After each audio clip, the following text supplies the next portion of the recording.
What is going on, guys? Ryan Nelson here, and before we get started today, did you guys know that there's actually a really easy and free way for you guys to support this channel?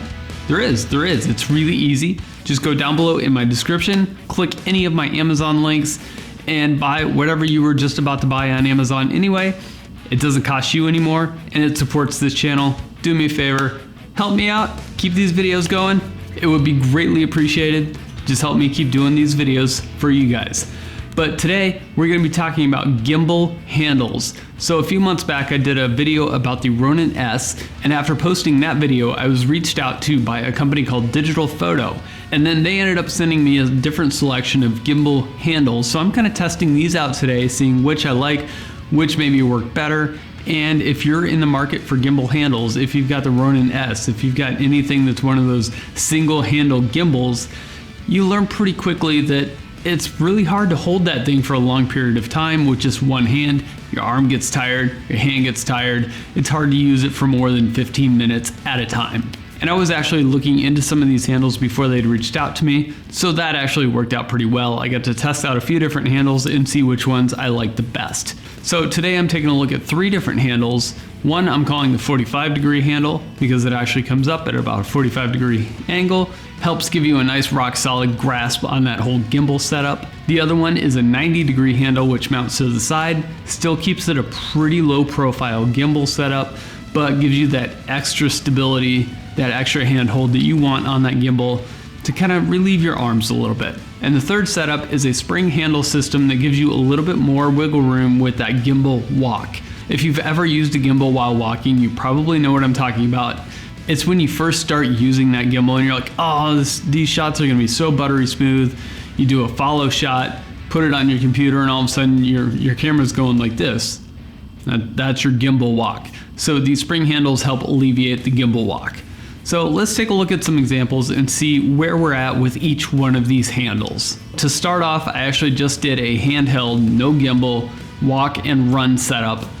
Very shaky, clearly it's not going to be very usable for anything. Next I set it up with just the gimbal, one hand on the gimbal, no handle, and did that setup.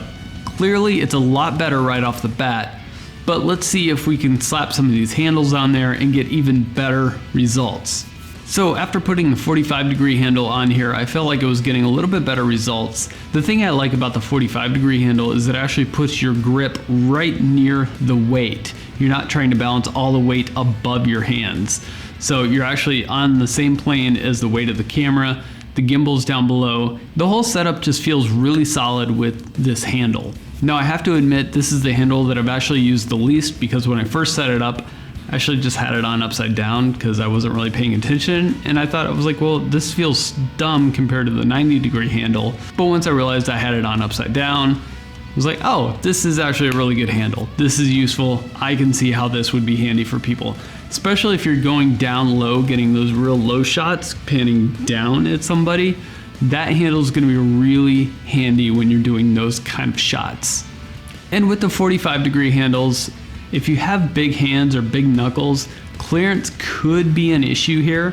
So just be aware of that. If you have big hands, you might want to steer away from the 45-degree handle. But the nice thing about using this handle is you do still have full joystick controls with one hand. Switching over to the 90-degree handle, this is the only handle of the 3 that actually requires tools to install.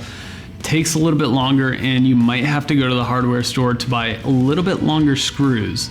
To be honest, the package that showed up looked like it was broken open when I got it, so there may have originally been screws in the box, but they weren't in the package that showed up on my door.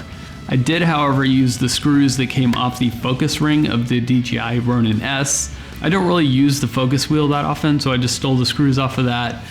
They could be a little bit longer, but they did work. That being said, I do like the 90-degree handle, especially if you're doing a lot of panning back and forth. I feel it gives you a really nice fine control. You can keep this hand solid on the gimbal and use the 90-degree handle to rotate the gimbal back and forth and get some smoother pans out of it. Again, this is going to be the most streamlined and compact, less obtrusive setup out of all 3 of these. So it does have that going for it, although you do have to carry a tool and some extra screws to install it. So you remember a minute ago when I just said you need tools and screws to attach this to the gimbal? Well, it turns out the screws are actually pretty easy to lose. So I can't show you any B-roll with this attached. Sorry, I lost the screws. So let's switch this 90-degree out for the spring handles and see what difference this makes. I have to admit, I'm actually a fan of these spring handles. They are a little bit more obtrusive. They do take a little bit longer to set up. They don't require any tools, which is very nice. And I've actually done a few shots out mountain biking with this where I was literally just running with the gimbal setup, spring handles, following people. I can see this camera bouncing up and down. I'm like, oh man, this footage is gonna be horrible. But when I get back and look at it, it's actually really buttery smooth. It's kind of impressive. And I'm seeing that also in these examples. You don't really get any of that gimbal walk. I know there was at one point where I felt like that camera just bottomed out and I was like, oh, this is gonna look horrible. But I can't even tell when that happened in the sample video. So I really do like the results of the spring handle. Sometimes when you're using it, it feels like it's gonna look like hell, but overall it does come out really good. Highly impressed with how well these things work, and they feel solid. And one more thing about these handles, I found a pretty easy way to carry it. Just fold these legs up, stick it on your hip, wrap your arm around, grab it. Sometimes it comes off. Most of the time it stays. It works pretty well, especially when you're just walking around. Pretty stable. Pretty much everything about these handles is customizable. You can adjust the handles to where they're straight up and down, a little bit forward, a little bit backwards. If you want to run the gimbal setup with the camera on the bottom, all you have to do is take the handles off, flip them over, put them back on, crank them down, and you can use this whole setup upside down, and then you still get that extra axis of stability with the spring handles.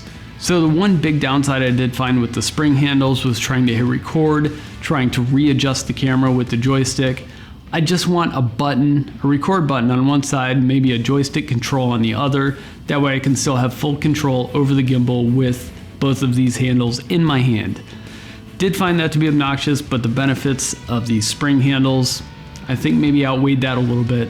All I had to do was set up my shot before I grabbed both handles. Not a huge deal, not a deal breaker, but it is something to look out for. And like I said, I was already thinking about buying a set of these handles before Digital Photo had reached out to me. I'm really glad they did because I was happy to test these out beforehand, before spending my money on a set of these handles, knowing whether or not they worked really well. Personally, I like them. I do like them. And with all three of these handle setups, you have options for mounting other hardware, monitors, microphones, a little bit less so with the spring handle setup, but the other handles actually have a lot of mounting points for different accessories, microphones, audio recorders, monitors, whatever else you want to mount to your setup. There's options for that. The spring handle setup is a little bit more limited. You have a couple of mounts on the top of the handles, but that's it. But it's still enough to mount a monitor or a microphone too. That being said, these are my favorite handles out of all of them. They're very modular, really easy to set up, break down, no tools required. That I think is a huge plus.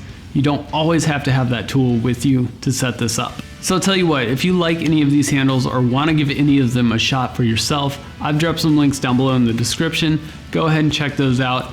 Give it a shot. Let me know what you think. If you guys like this video, if it helps you out at all, do me a favor, hit that thumbs up button down there, hit that subscribe button down there if you haven't already, and I will see you guys next time.